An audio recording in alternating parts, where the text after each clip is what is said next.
right, so today we are going to be out in Los Angeles hanging out with my friend who is a guitarist, amazing composer, session musician, touring musician, and music producer, Lyle Workman. Lyle is an incredibly talented musician who's worked in the studio as a guitarist on, you might have heard this record called Spilt Milk from Jellyfish.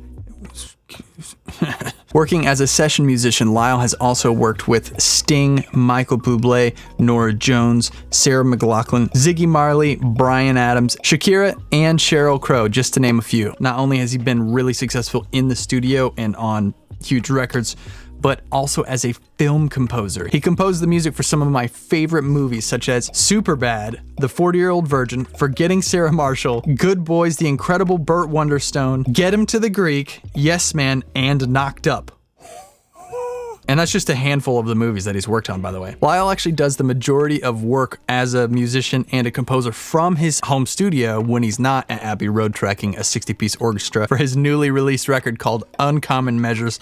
Link in the description. That album is so epic. Really such an incredible success story. Thank you, Lyle, for hanging out with me and letting me come shoot this video at your place. Congrats on the new album. If you guys want to check it out, I'll put links to everything for Lyle down below. You guys can check that out. Quick shout out to Sweetwater for sponsoring all of these videos. Sweetwater, the #1 place to get gear for your studio or instruments if you're a musician or songwriter or whatever. I actually put links to all of the stuff that I use, and sometimes if I find little gems in these studio tours, I'll link them down below.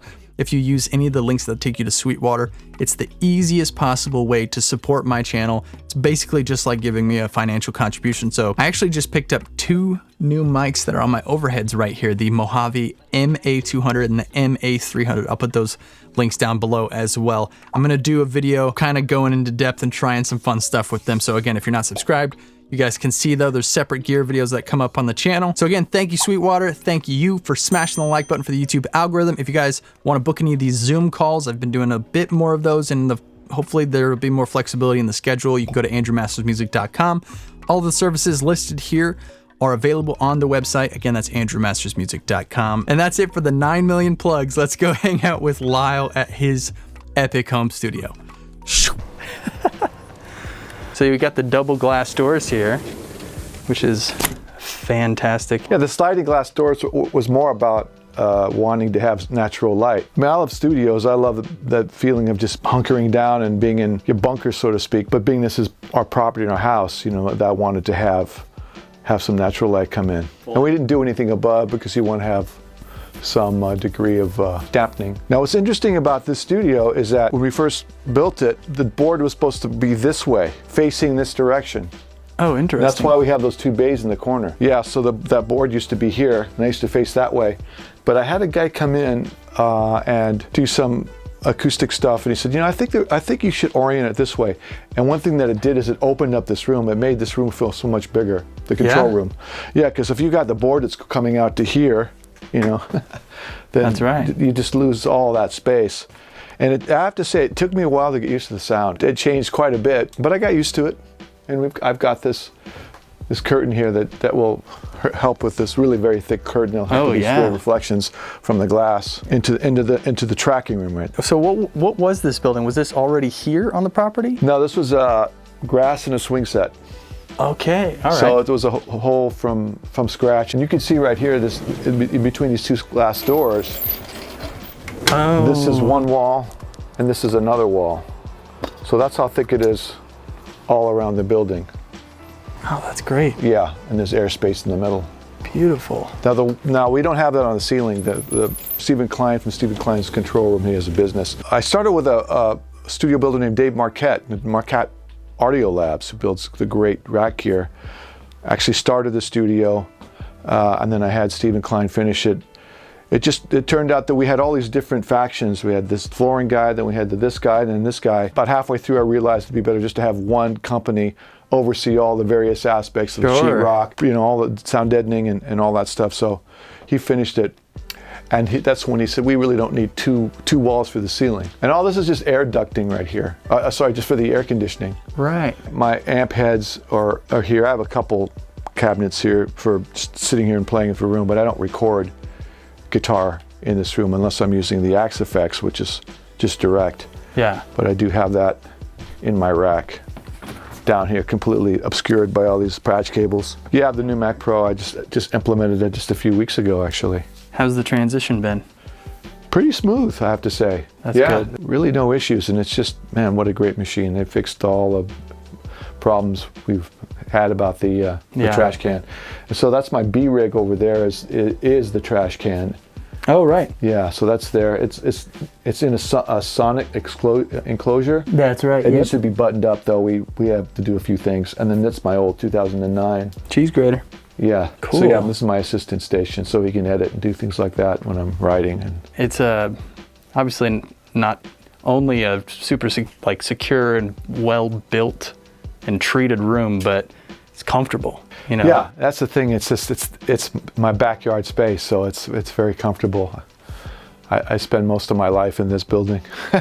This is a 500 square foot with a 15-foot pitched roof. Wow. It feels bigger than that. I think it has to do with the ceiling. Yeah, especially being able to put all that stuff up there. Storage. Yeah, getting stuff off the floor is monumental. Yeah, this is one thing I had this idea for guitar pedals. Oh, this is just a Home Depot Husky, but check it out. I can't believe how well they fit. Yeah, look how they were just made for guitar pedals. Some deeper ones down on the bottom, but they're on this beautiful. I mean, just to do this feels so good. Absolutely. So yeah, it's all about storage and finding ways to maximize your space so that it's not too cluttered. Pro Tools, Mac Pro, and then you have these beautiful ATCs. Which ones are these? Do you know? These are the 45As. 45As. I had the 25As before that, and yeah, 25. That's right. And they were great. But actually, I was at the Village working, and I visited Ed Cherney, and he had just got these. And when I went to say hi, I was like, "What are those?" He goes, "Oh, I just got these." And then he played me some Bob Dylan stuff that he had just worked on. Oh my gosh! And it just sounded so incredible. They sounded so good, and it really was pretty much the same sonic blueprint. It just had a little bit more on the bottom and in more volume. Yeah, of course. Yeah. These suckers can really get loud. Once I got the ATCs, I wasn't having any issues outside of my studio. Before I had the Tannoy Super Golds. Yeah. Which was very popular amongst engineers back in the 90s. It was like the speaker to have with the Mastering Labs crossover for the amp. Okay. Kind of paired. And I had those for a long time. They sound very good, but I didn't always, things didn't translate 100% for me. Yeah. Once I got these, everything was so clear. The mid-range particularly is so clear, the clarity in the mids. And they're just pleasing to listen to. Yeah, and that's that thing too. And they're not hyping. I don't feel they hype anything on the bottom or in any frequencies. They're pleasing to listen to, but they're very revealing. That's just talkback for the Coleman. Oh, okay, monitor switcher. Yeah, Coleman. Yeah, so it's a very minimal setup. This area really is very minimal. You know, I don't have a board. Right. You know, it's just keyboard and a mouse. So I'm mixing with the keyboard and a mouse, and I've just gotten used to it. I had back in the day. I used to have a Soundcraft board and a Mackie, and growing up before the advent of Pro Tools, I had boards. But I've just gotten used to mixing this way. Although for anything that's super high-end stuff, I'll obviously go with a mixer. Sure. And they'll have control surfaces or boards or have it all dialed in. Yeah. What are you using as the interface? Is it the Motu or what am I looking at? I have it's down there. It's the Symphony. Oh wow! Yeah. Okay. It's 32 in, 32 out. That's awesome. So I got plenty of audio channels to record drums and guitars and vocals, and then also having the hardware out. So if I want to run into some other peripherals like these. Overstair. Oh, the Jeff Turzo stuff. Yeah, I love this stuff. These three pieces are just. His stuff is great. That's really so great. funny. He has a different take on it, a different philosophy. Hell yeah. Functionality it's just real smart engineering, and it sounds great. Oh yeah. Hi Jeff. Hey Jeff. And then you have these older BAEs too. Those are awesome. I love the APIs, and I have this for my. It's pretty expensive kick and snare channel right here. I would say. Yeah. This is. Essentially 1073s. Oh yeah. A different place. Oh no, those are the Neves. Yeah, the Neves. This is basically my list of how I do everything. Oh, a lot of it's this is pretty much just all see kick is a Neve, snare, Neve. And then vac rack, I got 4 mic pre's here. Now, this might be confused. The reason that's there is because I need to take it in to get fixed. And if it's not there, it cuts out. And the only way that it'll work is if I apply pressure to the knob. So that is basically a very DIY quick fix. But I need some time to go take it to Steve Furlot to fix that potentiometer. But I love the sound of this vac rack stuff. Just beautiful tube. Yeah, these are mic pre's. And then here I've got an EQ, and then these are 3 compressors. Oh, that's so cool. Then you got the classic H3000 down here. Yeah, I don't use that too much anymore. It's just, there's so much you can do in the box now. Sure. When it comes to that stuff. What's a couple of your favorites that you'll go to instead of plugging into that guy? Well, there's a number of things. There's Sound Toys has a whole suite of incredible delays, and and then now we've got emulations of Eventide stuff and with Universal Audio. And that's right. Every once in a while I'll plug it up for something really freaky. I love a couple things that I know. And this is a great. I use this for acoustic, but also for my room mic. So I switch between the two. It's like a full channel. And also I use it for DI, although I've been trying something else lately for DI. And then these are quad 8s racked here by Orphan Audio. Mic pre's and EQs, and they're great. I have these for my guitar. I use 57 and a 121 Royer for a guitar. Okay. And then this is the distressor though. Busted through them or something? This is a fantastic mic pre. Yeah, it's a TD channel. Yeah, those are great. Yeah, love it. And then you said this is the Axe effects down here. How often are you going into that? Is that for specialty kind of things? It's just kind of half and half. Okay. It just depends on the project. If I've got to do stuff really quickly, sometimes I'll just plug this in and just whip through a bunch of presets. If I want to try something that's a little bit off my normal go-to sounds, I'll use the Axe effects to see what I can get out of it, and almost all the time I'm able to come up with something I really like. Oh, that's great. A great sounding piece. And then this aux box, you're using this guy too? So sometimes I'll use that instead of cabinets. I'll just run these heads into this, and this will react like a speaker. Wow, that's and then amazing. That goes directly into Pro Tools, and you could modify all the parameters with the app, which is great. Change your cabinets and mics, and, and it's got sort of the meat and potatoes effects you would want for guitar. And then let's see what else we have. Kahayan. It's an amplifier and speaker selector. You can have up to So you've got eight heads and 4 cabinets. Wow. And so it's like a matrix. Yeah. See, all this stuff is plugged in. And so it just has one input in the front. It has one input in the front. And so you switch your heads and switch your cabinets. So right now I've got 4x12 and a 212 Fox cabinet. Okay. Yeah, so I can change. That's so nice. Yeah, it makes it real convenient. Well, this is divided by 13. It's a boutique builder here in California. And they're just fantastic sounding amps that I love. Frederick Tacone is the inventor, and this is the model. The JRT 9. Yeah, I've got several. I've got 3 here. Yeah, and they're all slightly different. Some actually more than slightly different, but they're just great sounding amps. Bassman, old Bassman. This is a 69 Marshall. It's been modified, so it's got cool pool boost and pool gain, and there's been some heavy-duty modifications, but it's a great sounding amp. And this is a Comet Concord, which is an amazing, beautiful sounding head. This is an AC30 top boost. Oh, nice. So it came initially in the combo. Sure. But I got a Mojo makes Vox cabinets, so I wanted to separate them so I can do this very thing. Yeah. That's lastly, great. Here's a 72 watt. These are my main used amps. I've got more amps. Yeah. But I don't have all the space in the world to have them all up. Right. So these are the ones that I use mostly. I have a storage area in the garage where I have more amps. But quite literally the go-to tools in a toolbox.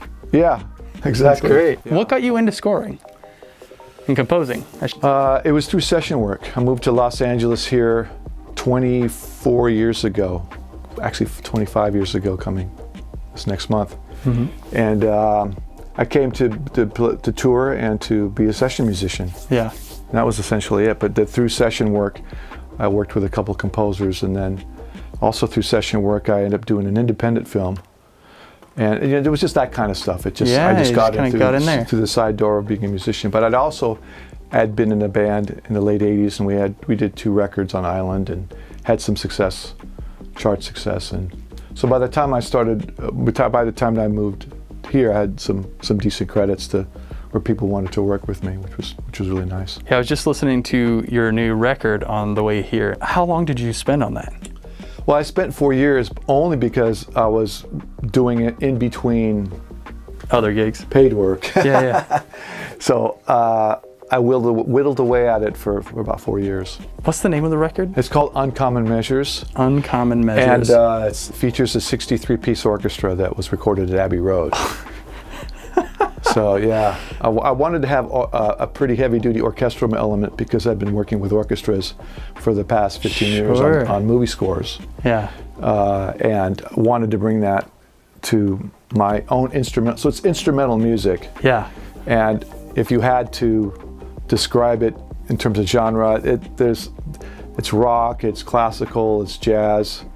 Some might call it sort of fusion-y or progressive rock type stuff. But there's solos, there's some great players on it.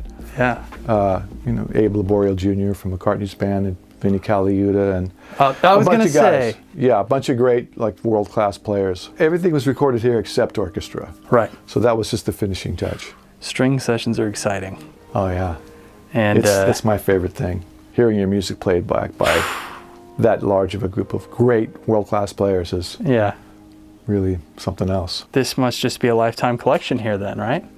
Well, I would say that the collection started more when the movie work started to take off for me. The first, I guess, movie of real note was 40-Year-Old Virgin. Yeah. And that was followed by Superbad, and so it was kind of a stream of pretty big hit comedies. Yeah. So I started buying guitars, and you know, I've had this one a little bit longer. I bought this when I was playing with Beck. Oh. I got this in 2000. And this is a '63 Stratocaster. It has been refinished, and someone put this decal on there. But, that's awesome. I was really excited about getting an old Stratocaster, and then a few of the other ones I really love. This would be post-Apatow. This is a '59 335, which is just, you know, I just love this guitar to pieces. And where do you find these, in auctions, or where do you find these really different people that buy and sell guitars? Either it could be stores, you know, there are a lot more stores that sell them, or online, or I know a guy, that kind of stuff. Sure. But I have a couple. So here's a '55 Les Paul. Wow. Here's a 66 Jaguar, and then here's a Bass 6 the same year. Wow, that is so cool. And then and here's a '69 Jaguar here. Oh, sorry, Jazzmaster. So yeah, that's gotta be so fun.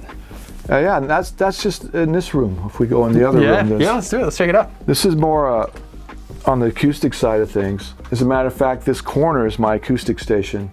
So that's where I record myself playing all manner of acoustic guitars, all these guitars, and then other acoustic guitars are in cases. I sit in that chair, that monitor. I have a monitor, keyboard, and mouse, so I'm able to access the computer by sitting in that chair. That's great. And I have a blanket that I put up over those drawers, so I don't have those reflections. The thing is, you want to be able to get to the recording as quickly as possible after you've got the idea. Yeah. You know, when you're writing music, you don't want to have to stop and use the other side of the brain to be plugging in cables and all that. It's the worst. You really want to go right from idea to recording. Yeah. You pick up your guitar or record your piano or whatever it is. Okay. It's essential. And then here I've got amps, some combo amps that I record. And then these are the heads, or sorry, the cabinets that I was telling you about, that I pipe in from the heads in the control room. And then you said 57 121. You got that clip? Yeah, down there. I also use it for my drum overheads, the 121s. So yeah, those are great. I borrow it. I don't want to spend another grand to get another. Yeah. Or I'll just stick it over there because I'm not doing guitar and drums at the same time. You know, sure. The bleed would be horrendous. And then. But this is my kit. It's a late 70s, early 80s kind of combination Gretsch kit, and a number. I've got all kinds of snares here, over there, up there in the corner. Tons of cymbals, and I just want drummers to be able to come over and play my drum set and have it be comfortable and have it sound great. Oh yeah. And luckily, that's what happens. What are these things? Are these like shields? Oh, these are little shields that kind of help the cymbals not go into your tom mics. Whoa. That part of the clip broke, so I have it. This is jerry rigged right now with these rubber bands. It's kind of pretty ugly, but I've got these Audio-Technica mics underneath them. And then is this the company that makes them? That's a different Crash Guard. Yeah, that's a different company. They're ATM 25s, I guess. Is that what the mic is? The Audio-Technica? Yeah, Audio-Technica. And then I wanted to have as much isolation, so I found about this Shure mic, which is a bit like a Josephson, and it really helps with the cymbal bleed. Oh, you got Matt Chamberlain on there? Yeah, he gave this to me. That's so cool. He's a guy I work with, and these are Istanbul stuff here, and this is an old Siljan. So yeah, it's just a combination of just different stuff that works. Yeah, I got 2 Craviatos. Is this a Mojave? Is that what it is? Yeah, it is. 101? It is, yeah, it is. It's a great mic. Those guys make really, really cool stuff. Yeah, so I've got more guitars up here. And, in the corner cases for mostly acoustic stuff. Behind the building is shelves all along the back that have houses all my cases, all my hard cases for my electrics. And some road cases and whatnot. Those were built to size for those and ironically, those cubbies. Probably helps the sound of the room. Yeah, it probably does. Diffuse it's a pretty good sound in here, I have to say. I mean, I get a good sound. All drummers really like the weight sounds in here. Yeah, nice high ceiling. It's not too. When I built this wall, or when we had these panels built, my idea for this wall, was to be able to take those panels off and have that hard surface. Mm-hmm. And you can see one's kind of falling off the wall there in the corner. Yeah. But I've never taken them off. They've just been there. I don't need them to be any more live. It's a little bit, cymbals can be a little bit of a problem in this room. So it's pretty common that I'll ask drummers to be a little quieter particularly on the crash cymbals. This is one of the mics I use. These are the 2 mics for my acoustic station. And the Sound Deluxe, what I'll do is when I record drums, I put it right there for drums. Oh, cool, and it's facing that way. Yeah. And squash it, and it's a great sound. M582, I don't know. I wish I remembered. I bought this before I even lived here. Oh, wow. Yeah, from Bill Bradley. He said, you know what, these mics are not very well known here because of the Berlin Wall. I mean, think about it. It was 24 years ago, or 25 that I bought it. Wasn't that long after the wall came down, because they're really good bargains, and I bought 2 of them, and surely they have gone up quite a bit. Yeah. I got some oddballs. Well, here's a Martin, just a D21. But yeah, this is essentially a bass with 6 strings.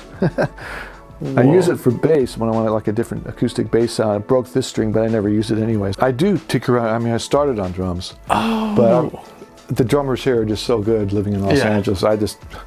It'll be way better. I mean, the thing is, I've heard so many drummers play this kit, and it sounds completely different every time someone else plays it. Yep. There's so much to do with the way their limbs, how their limbs interact, and that everyone has a different balance on all that. But it's a good drummer will make your drums sound great right off the bat, even if they're not tuned very well. But yeah, I play keyboards and piano, and I'm not super proficient at it, but I play well enough to be able to get ideas down. Plus, I'm pretty good with technology. Yeah. I mean, ever since Sound Tools came out, and wow. And yeah, I had that. And I was going to tell you about this Coles microphone. Yeah. So this Coles microphone, in the early to mid '90s, I was touring with Frank Black from the Pixies. Oh yeah. Yeah. So we played at the BBC in Manchester. It was just Coles mic extravaganza. Okay. They were all over the place. They had them on the drums, they had them on the guitars, they had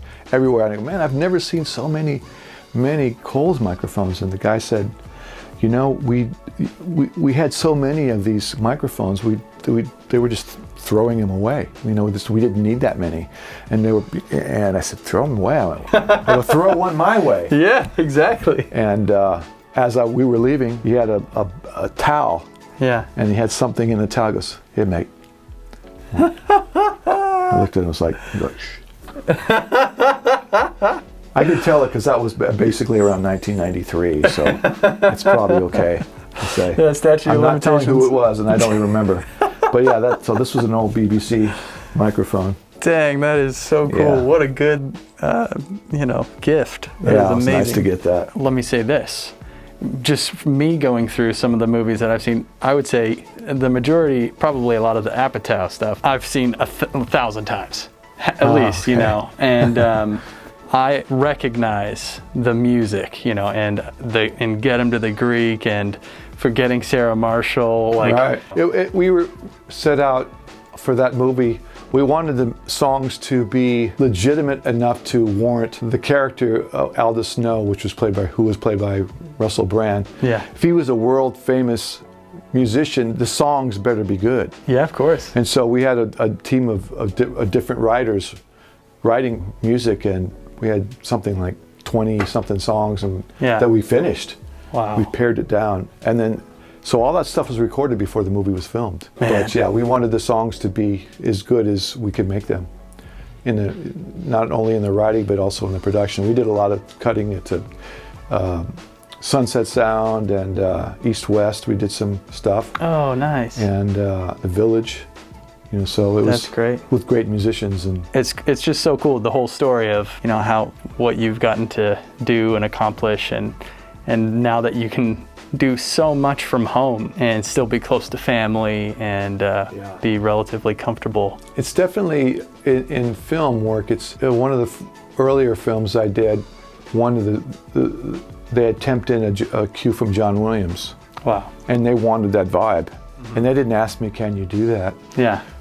But I had to do that. Yeah. And so there's a lot in composing where you're learning as you're going along. Yeah. And I did study an orchestration class at UCLA before I did any of this, just because I wanted to learn how to do it. But also what helped me is that I liked the Beatles, but I also liked classical music, and I also liked jazz, and I liked all these kinds of music. I spent enough time learning how to play my instrument, so I was pretty good at different styles and like that. And so all that combined, plus having the experience with technology. So I was always a kid.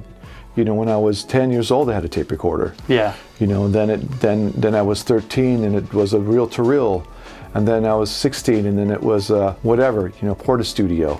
So it went along. And then eventually it became ADATs, and then DA88s. So I've been through all that stuff. I had all that stuff. So by the time I got to Pro Tools, I had a pretty good idea of how to record.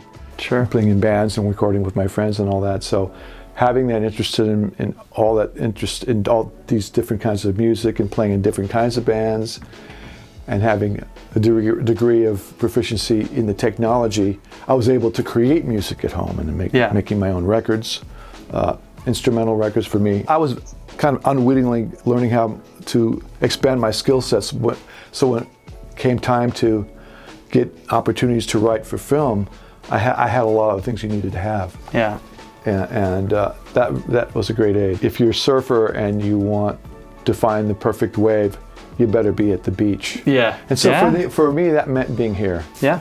For the things that I wanted to do, it was a no-brainer for me to move from Northern California to Los Angeles to pursue whatever, the mecca of one of the meccas of music, where music was made. I wanted to be in the pool of the best musicians and the most amount of opportunities, and I wasn't really getting that where I lived before. Even though it was a beautiful place to live, I wanted more opportunities. Obviously, you just put out your record. I've got CDs, I've got LPs, and then you could stream it and you could download too. It's really, really an exciting record to listen to. Oh, thank you.